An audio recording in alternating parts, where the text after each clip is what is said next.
day, either on TV, a newspaper or magazine, we see high-profile people such as politicians working or living their lives. Now, as glamorous as this may seem sometimes, being a politician at any level can lead to being sucked into a world of corruption and bribery. In today's video, we will be going to take a look at what is a politically exposed person, also known as a PEP, and the risk presented by having a politically exposed person as a customer. Hello and welcome to another KYC Lookup video where we bring you AML related content to help you enhance your knowledge in the fight against money laundering. Before diving into today's video, be sure to subscribe so you don't miss out on any future videos. Oh, and don't forget to leave us a comment with any suggested topics you would like us to cover in the future. Okay, so let's dive right in. What is a politically exposed person? A politically exposed person is someone who has access to public influence or public money. For example, a politician. With having this position, it will make that person or persons more susceptible to corruption or other criminal activity. Other roles which would be classified as a PEP would be heads of state, members of high-level judicial bodies, ambassadors of foreign countries, directors of supranational enterprises, members of central banks, senior officers of the armed forces, immediate family members of PEPs, and close associates of PEPs. How are PEPs identified?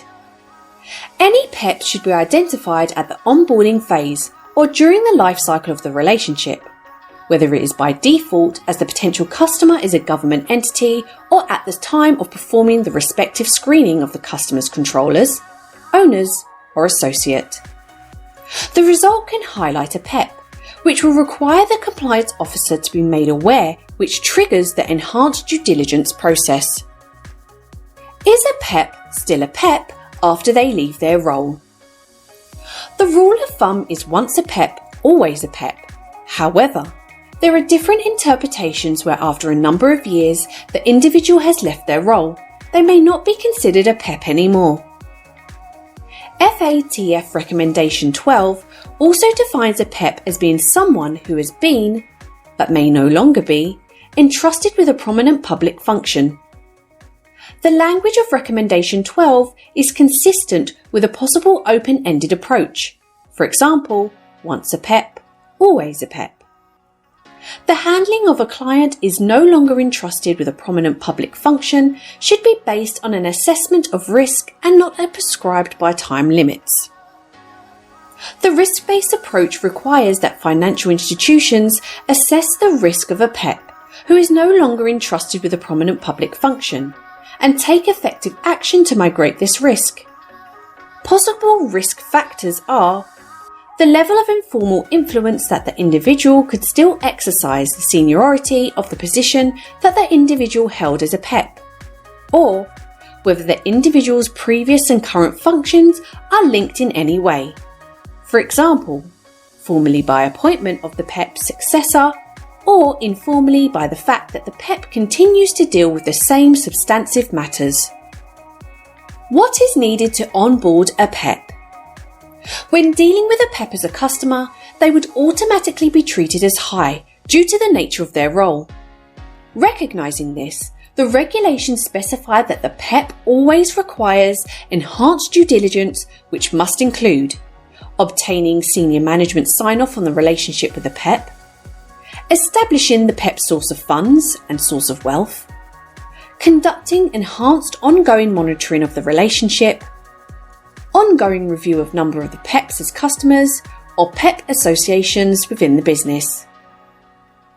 Asserting whether the customer is a PEP can be somewhat challenging, but you can start by asking the customer, doing an internet search, check the database, or in some cases, you may need to do an ad hoc search as and when it is warranted. PEP screening of customers, controllers, and associates will need to be performed periodically as part of the ongoing due diligence.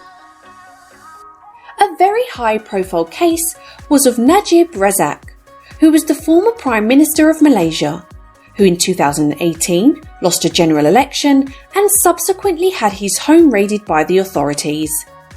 He was then charged with a string of offences, which included corruption.